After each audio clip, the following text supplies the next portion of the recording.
Welcome to Travel for Curious Minds, brought to you by Jules Verne.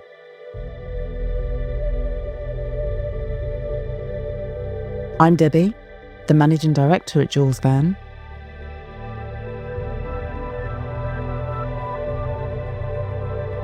I'm really excited about this podcast. In each episode, we bring to you an amazing guest with some incredible stories inspiring you to travel the globe and unleash your curiosity for travel. So now, let's go over to your host, Abbey, and meet this episode's guest.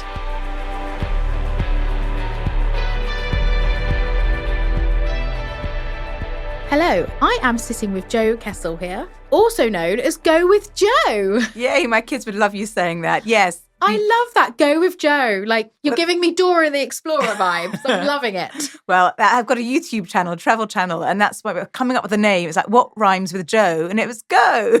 So I'm Go With Jo. I absolutely love that. And that's the thing. So you've got your YouTube channel. You're also a travel journalist. You know, you everything really centres around travel with you. It's pretty cool. It does, and it is cool. I mean, I do occasionally write about something that's not travel, but my heart and passion lies in travel. So, yes, and I used to be a TV reporter working on travel programmes. So suddenly, when I turned to print, someone said, why don't you go back to making videos? And my kids were making iMovies. I didn't even know how to make an iMovie, but my kids, age 5, taught me how to make an iMovie. Brilliant. And I started making videos and putting them out there, and the rest is history. So how long have you had the YouTube channel now?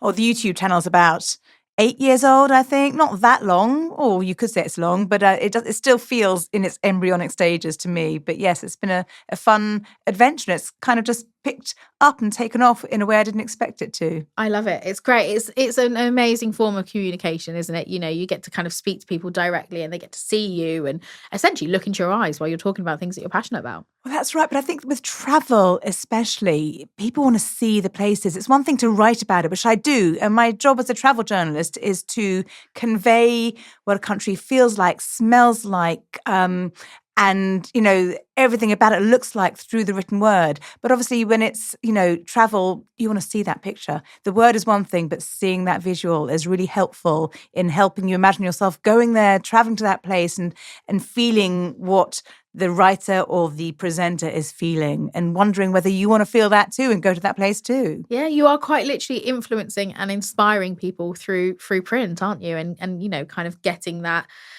feeling and that sense of adventure kind of rumbling in them, ready to go. That's true. It has to do so much, the written article, in terms of travel, in terms of giving a sense of destination. I love that. Just, you know, I love that. And I hope that by the end of each written article that people do get a sense of the destination and what they're going to get from it and how it's going to taste as well, the food, etc. too. Yeah. Travel's the most amazing thing. So talking about you then, you know, you're out there inspiring other people to travel. But what inspired you to first travel? Where do you think your love and passion for it came from? Ooh, good question. Do you know what? My father, I'm going to say, inspired me to travel. We never went on exciting holidays when I was a child.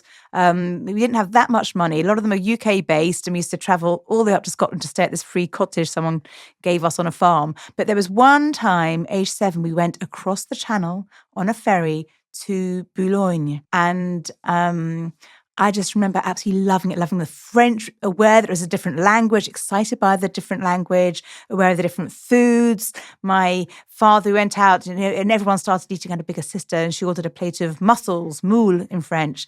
And I started trying all these exotic foods. And I really loved it. I loved the fact that you could get a different taste in a different place wherever you went to. And the French, actually, I've never thought about this. Maybe even at that age, I was inspired to speak French because I then learnt French at school and at university. And I've lived in France and I'm a fluent French speaker. So I have never thought about that connection with my first trip that really inspired me for travel and for language as well. It's amazing, isn't it? What, you know, when you're looking back at travel memories and moments, and, you know, when I ask that question, a lot of people do sit back and go, oh gosh, yes, that experience has changed my life. Because if you maybe hadn't gone on that holiday at that particular time, you don't know, you might not have been doing what you're doing now. But that was obviously, you know, the fire that was lit within you. And like you said, you've now learnt French, lived in France. What an amazing experience you've had. That's true. And one funny thing about that trip, again, I have thought about this since, but seeing as we're talking about that trip, my mother gave me some money, a few francs to spend in the market.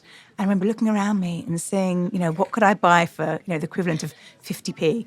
And I saw these fluffy yellow chicks there waiting to be sold. And I said, how much? And he answered. I think I might have even said how much in French. And he answered me. And so I thought, I've got enough of that. So I bought this fluffy yellow baby chick. And then I took it in my hands back to my mother to say, look what I've got. And she was absolutely horrified. And she made me go back and take this chicken and give it back to the man and said, erreur, erreur to the man, which means error. What an innocent thing that you did, little Joe just walking along. I've got a pet now. I know. I thought, well, Mum's great. She said I could buy anything I wanted. Why not? Oh gosh. So that was probably your first real memory of traveling and seeing, different places, different cultures. Where was the first place that you sort of traveled to as maybe, an early adult, or first place where you went, oh, this is a real sense of adventure for me? Well, I think the trip that most inspired me after France was when we went to Israel. I'm not so sure if actually it was the destination. It was because it was the first time I'd ever taken an aeroplane. That's a big thing. It was a massive thing. I think other friends of mine had gone on planes left, right and centre, but, we didn't have much money. And my mother was very scared of flying. And so that's another thing. She didn't really want to get on the plane. The only reason we got on the plane is because my brother was there. He'd gone there to work on a kibbutz for the summer, which was a thing back then. And she, he was only like 15 or something. That just wouldn't happen nowadays, would it? Wouldn't. And she didn't want him going alone. So she said, well, we'll all have to go then. Obviously, we didn't stay with my brother, but my mother wanted to be in Israel too. So she dosed herself up on some Valium. I remember being so excited, and she was everything the opposite of excited in the airplane. Completely. And, relaxed and quite out of it, I can imagine. Despite the Valium, you could still sense the fear, but come the airplane journey itself, my dad was so excited. My dad used to fly little airplanes himself, so he was really excited. Finally, he gets to go on an airplane again. And so he was excited. And halfway through the flight, I think the Valium might have kicked in. And she started taking me, when you go to the door of the plane, you can see outside. She goes, oh, there are the clouds. Look, we're above the clouds. I remember thinking, this is the same mother as was my mother before.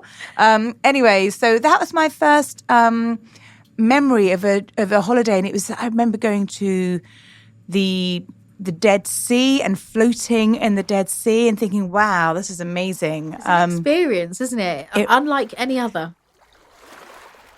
It really is. I've got a lovely photo of me with my mother. I don't want to start crying now because my mother's no longer with us, but we're holding hands in the Dead Sea floating, and she's got this cap on her head to protect her head from the salty water. Oh, God. But some lovely photos from the Dead Sea. And we climbed. It's very, very hot. I just remember being very, very hot. And we climbed up.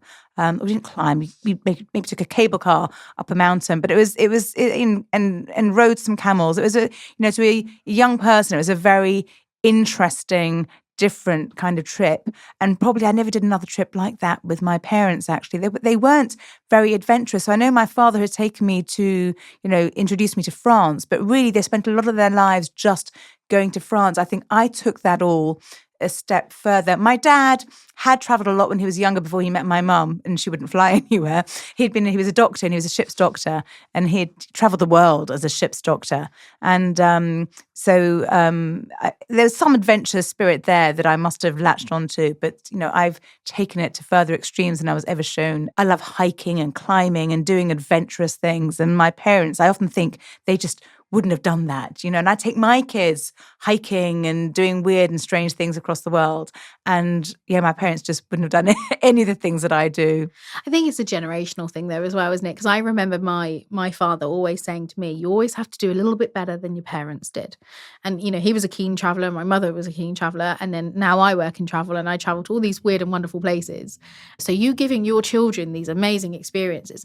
You climbed Mount Fuji, things like that, crazy experiences that you can kind of talk to your children about, or also take them on, and they will probably do their own adventures. And it just sort of, it's evolution, isn't it, really? It's true. Talking about Fuji, there's a saying in Japan.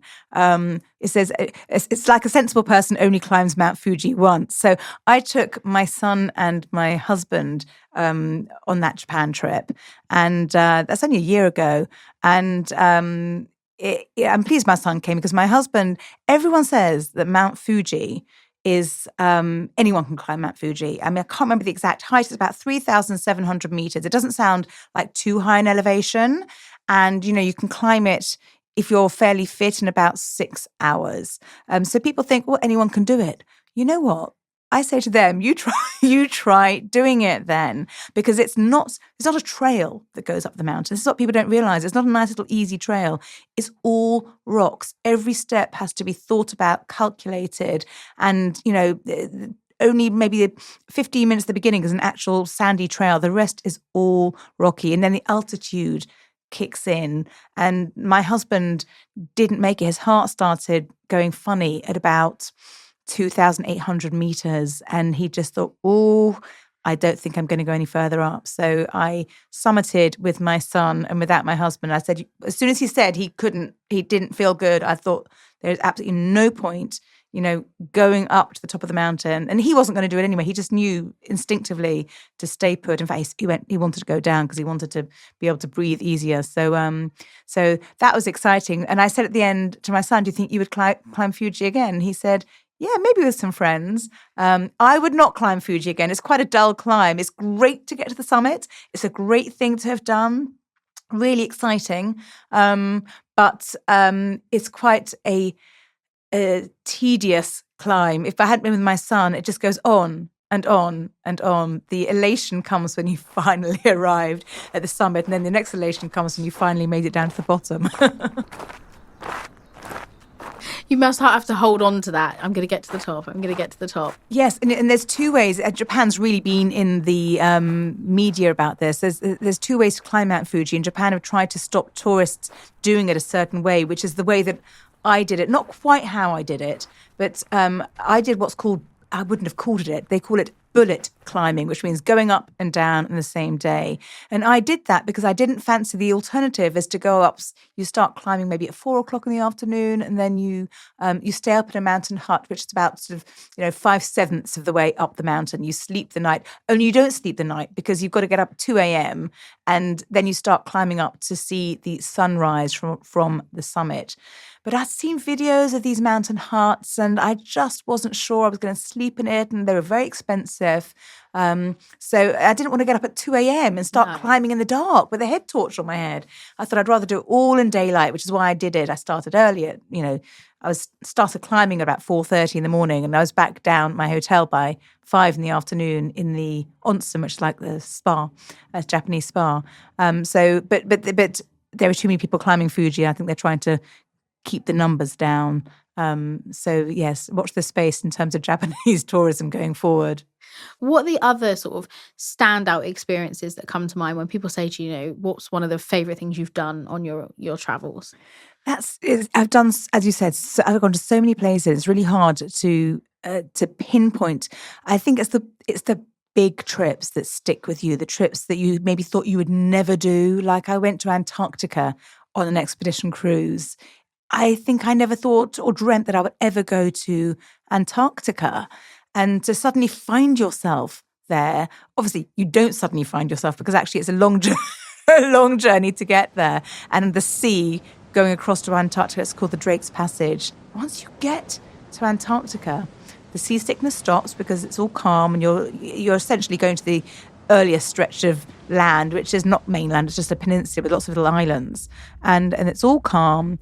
And it's just bigger and more epic than anything you can ever possibly imagine. And I'm just stepping foot on land and having the penguins waddling all around you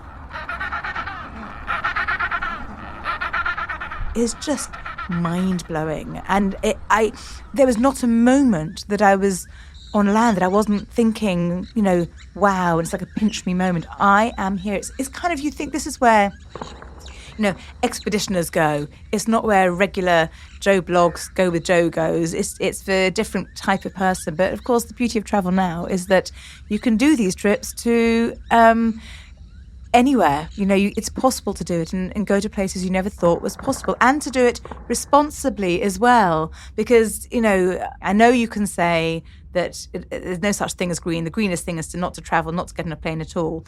But if we are going to travel, and it seems we are a world that everyone does want to travel, then at least let's try and do it as responsibly as possible. And, you can't go wherever you want to go in Antarctica. You have to go up lanes where they tell you to go. Again, this has been responsible to the wildlife. They don't want to harm the wildlife. You have to keep a distance from the penguins, from the seals as well. And but you can go walking to a degree where they tell you to go. But there's no one there. One time when I was there, it was just me walking up this hill by myself and getting to the top. And it felt like I was Shackleton when I was there. It's like, I looked all around me. It's like, here I am, by myself in Antarctica. And that was just like, wow. I've always imagined it to be a really peacefully silent destination that actually, you hear maybe the cracking of the ice and maybe the penguins and the nature, but actually somewhere where you can just realise how small we are and how big the world is, but also how accessible everything is, and just have a moment to just breathe and go, gosh, nature's amazing.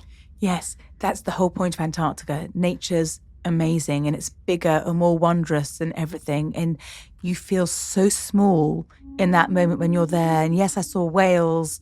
It was just amazing. All the way the animals interact there as well. There are certain naughty birds that nick the penguins' eggs, and I actually learned a lot. You learn a lot on these cruise ships. There are lots of lectures, and I learned so much, and about the flora as well. That's taken thousands of years to grow, because how does anything grow in the harshest of snowy conditions? But when I say flora, we're not talking about flowers. We're talking about a bit of moss on a rock. But I was careful once I'd learned about it not to be mindful, not to step on this moss and lichen that was there, that has spent 2,000 or more years growing to be there.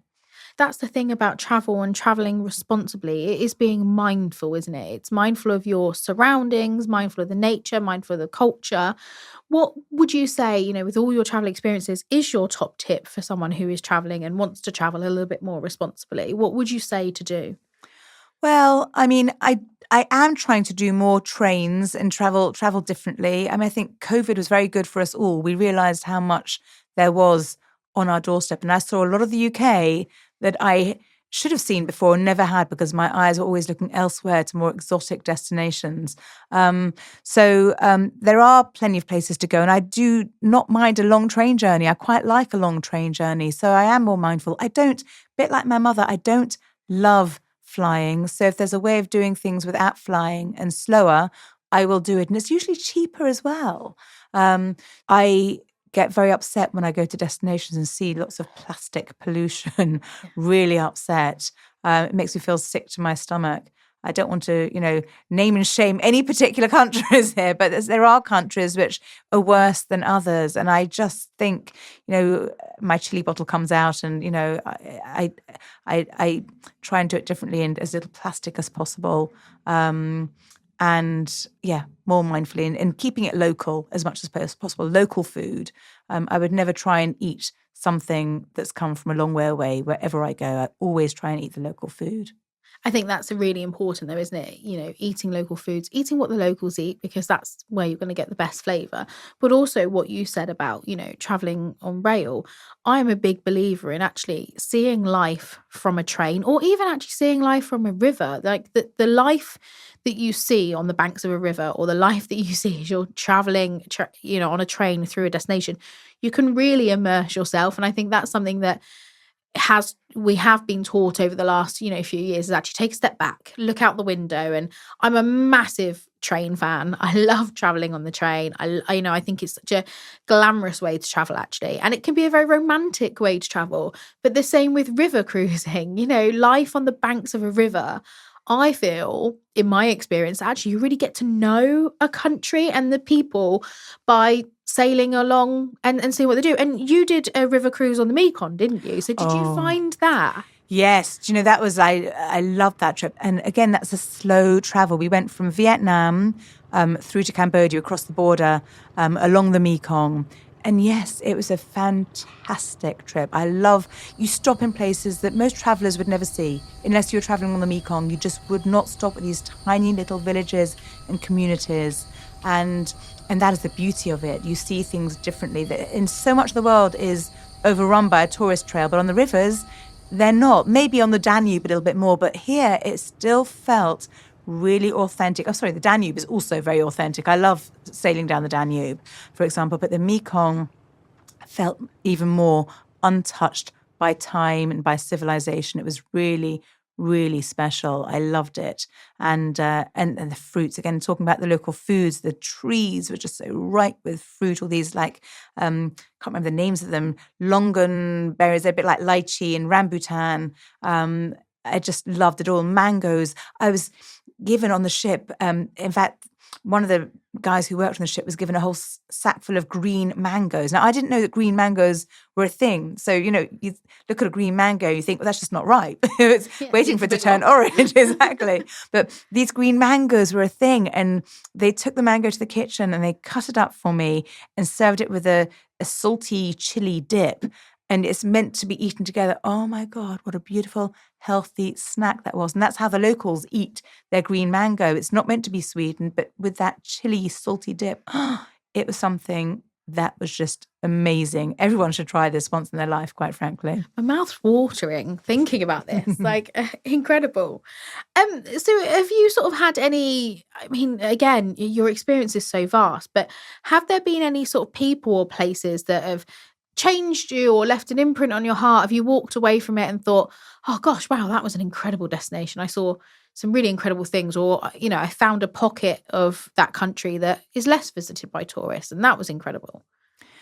Yes. Do you know what? I went on to India with Jules Verne, actually. And I'd been to India before a couple of times, but to the more touristy places down south, to Kovalam and to Goa, etc. But this one was up north to the Punjab, which I'd never been to. And I'd never actually even heard of the Golden Temple. I'm sure I should have done. We've all heard of the Taj Mahal, but I'd never heard of the Golden Temple, which is in Amritsar. And I had to Google it. And it looked pretty in the pictures, pretty enough in the pictures. But oh my goodness, once I was there in front of the Golden Temple, I thought, how is it that I didn't know this place even existed? It was the most beautiful temple I've ever seen. I've not been to the Taj Mahal. I would still like to go to the Taj Mahal, but standing here or sitting here as someone who's been to the Golden Temple and not to Taj Mahal, I can't imagine anywhere being any more beautiful. Have you been there too? It's an incredible destination. Absolutely. But the Golden Temple, I mean, it wasn't just the beauty of the Golden Temple. It was also its ethos as well, the way it's got the biggest kitchen in the world, and they feed like 100,000 people a day who need food. And just seeing that kitchen, how they do it all, it was amazing. And then that same trip, it was a great trip. Really, Jules Verne did a great job because the things they offer during the itinerary are so unexpected some of the time, like a tractor ride in a farm. No sooner did I arrived in India than I found myself on the back of a tractor being towed along through this Punjab farm. It was quite surreal. So not everything, but a lot of things that we did were quite brilliantly surreal and unexpected. And I'd always wanted to go to the Himalayas, which I've never been before. I believe it's called Himalayas in India, so I feel bad about saying it the English way. And then when we went, it's only to the foothills of the Himalayas, near to Shimla. I mean, our hotel was above Shimla. I can't remember exactly what it was called, but it was in a hill station about an hour north of Shimla. And I would just go onto the balcony in the morning when I woke up and look out at the scenery in the foothills of the Himalayas, think, oh,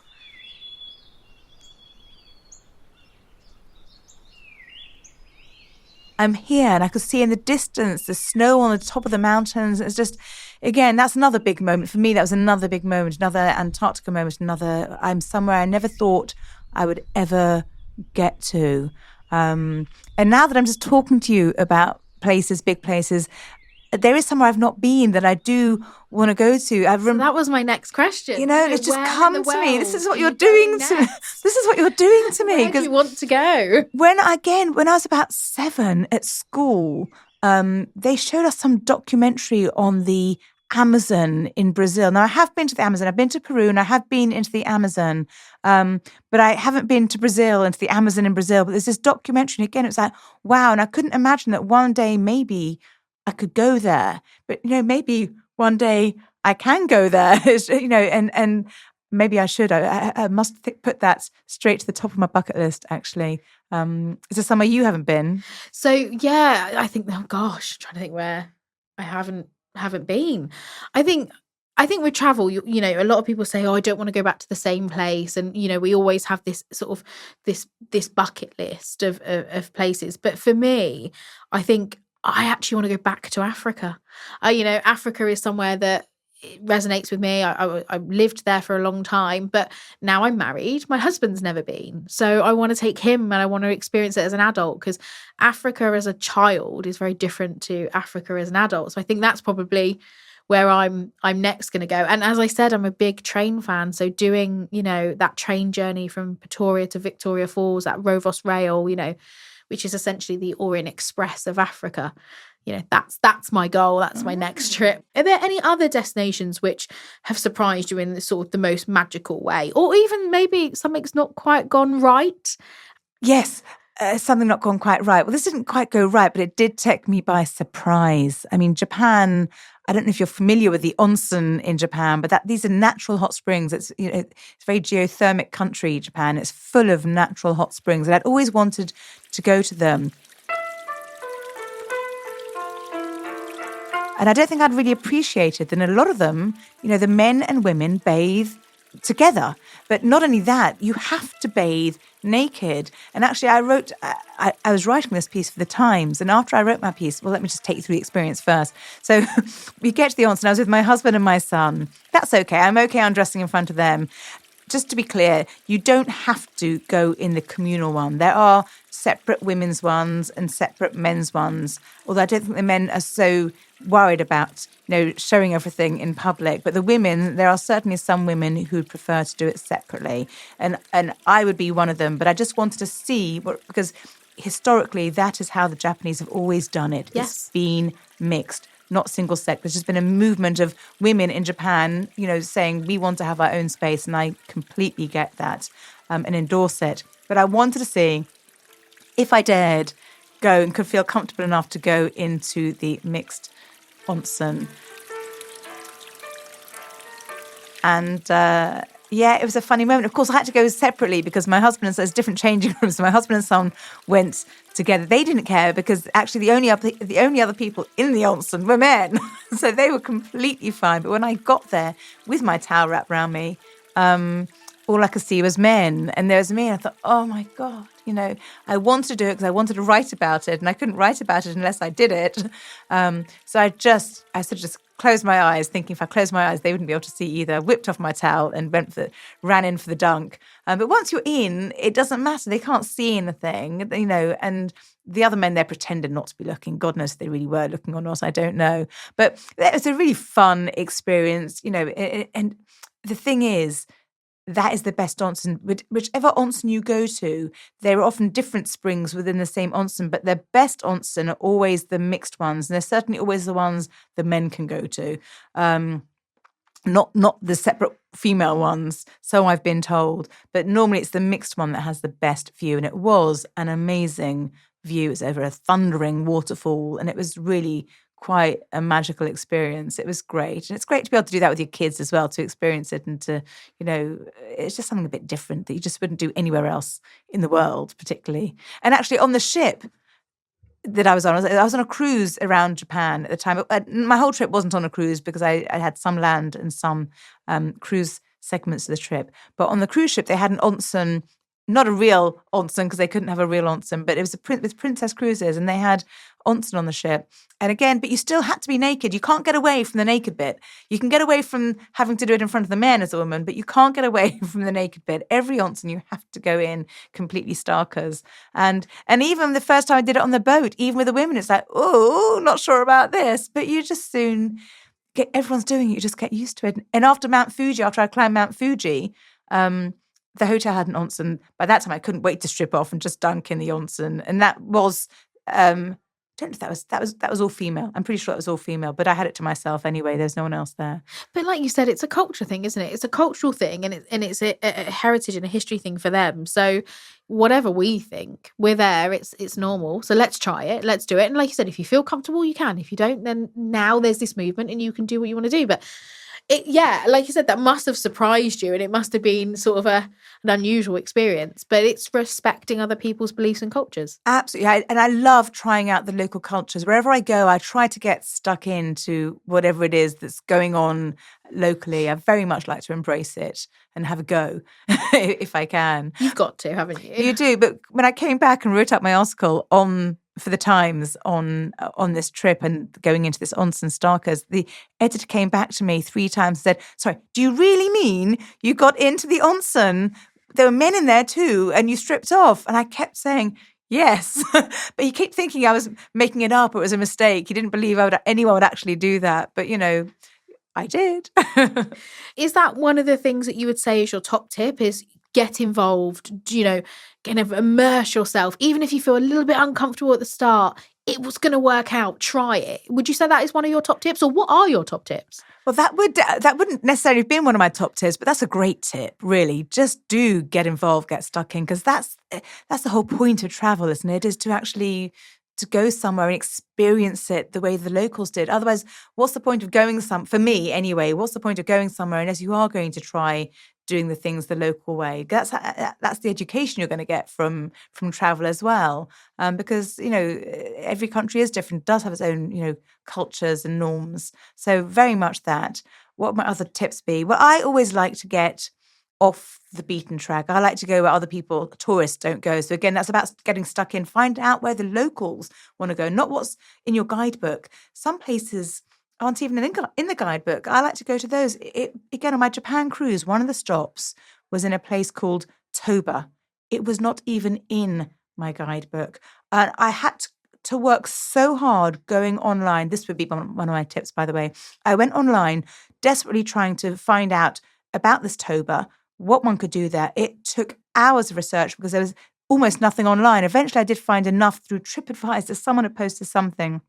I found out that off the Toba maybe didn't have so much there, but off the coast of Toba was a little island, not on the tourist map at all, a tiny little fisherman's island. And there was a local ferry that could take you there. I had no idea if it could work. I couldn't find any information out on it. I had to wait till I actually got there. But I knew it existed, this island. I knew there was a local ferry. I didn't know if we could hire a boat to take us there. But anyway, it all worked out. I got off the boat, quickly asked somebody, the tourist office, because there's always a tourist office-y desk when you get out of the ship in these destinations. And they said, yes, they got me the timetable. I was the only person on that ship doing what I did. No one else would have even known about it. But I got the local ferry and I went to this island, which was untouched by time. I mean, it was like stepping onto a time warp, had beaches, no one else was on it. It was the most incredible experience. I felt I found something that was completely undiscovered. And there's not often you can say you do that. And that's what I try to do. I try to find something that's undiscovered by other tourists. You can't always. It depends where you go. But that has to be one of my most amazing experiences, being on this tiny island that most tourists never go to. And I guess that's it, isn't it? It's do your research, have a look at the main attractions that people are going, but also, have a look at TripAdvisor, have a look at a map, there's great tools online, isn't there now, where you can pinpoint somewhere and go, oh, what's there? Absolutely. That's definitely my top tip, is the research. Do your research before you go. Don't wait to get out there. And don't read the guide. You must read the guidebook. Not everyone reads a guidebook. Do read your guidebook, but go further. Get an idea from the guidebook and do your research. And also to save money.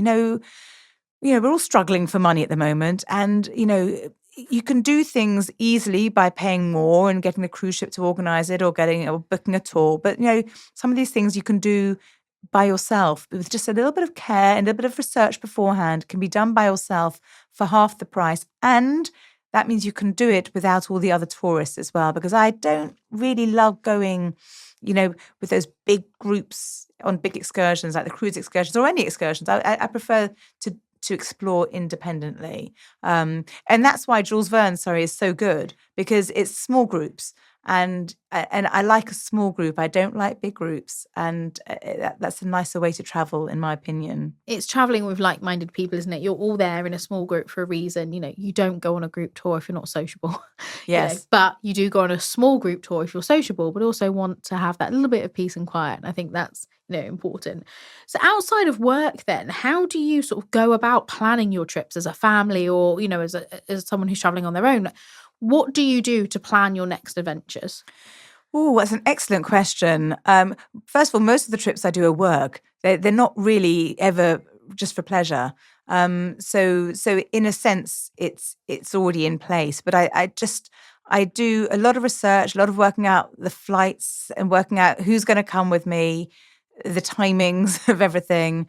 I always research the destinations. Planning wise, for my work, I have to work out what I need to get because it's not just about the trip for me. For me, it's about what I need to get to tell the story about the trip. It's not going to be much of a story to tell or a video to make for my YouTube channel if I'm not doing anything, if I'm just going somewhere and lying on a beach. So it's also always about thinking what will work, what will interest people, what will interest me, because I'm always looking to do something new, a bit different. So I'm always looking for the things. I don't wait for people to tell me what I'm doing. I try and say, well, could I do that? That'd be great.